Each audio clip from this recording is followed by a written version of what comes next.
Tea కప్లో tea ఉంది, కాలుతూ ఉంది. అదేవిధంగా ఒక ఐస్ క్యూబ్ తీసుకున్నాం, అది కాలుతూ ఉంటుంది. అది చల్లగా ఉంటుంది, ఇది వెచ్చగా ఉంటుంది.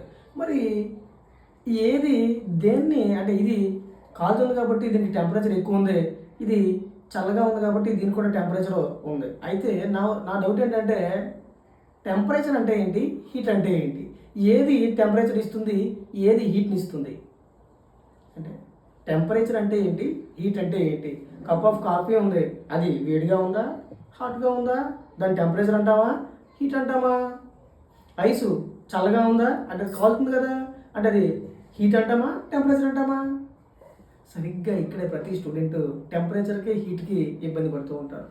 సో టెంపరేచర్ అంటే degree of hotness or coolness.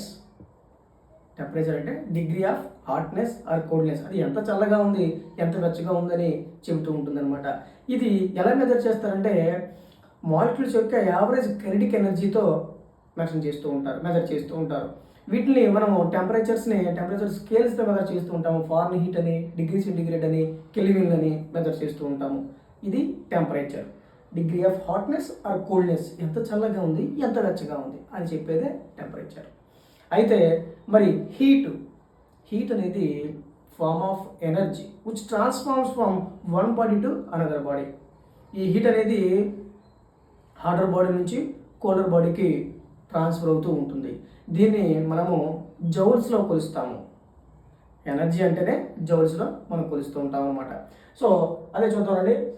Temperature అంటే degree of hotness or coldness, ఎంత చల్లగా ఉంది, ఎంత వెచ్చగా ఉందని చెప్తారు. దాని యూనిట్స్ అనేది డిగ్రీ సెంటిగ్రేడ్, కెల్విన్, ఫారెన్హీట్లో కొలుస్తారు. ఇది form of energy hotter body నుంచి కోల్డర్ బాడీకి వెళ్తూ ఉంటుంది అనమాట. ఇది టెంపరేచర్కి హీట్కి ఉన్నటువంటి ముఖ్యమైన డిఫరెన్స్. సో మరిన్ని ఇంట్రెస్టింగ్ వీడియోస్ కోసం please like, share, comment and subscribe our channel. Thank you.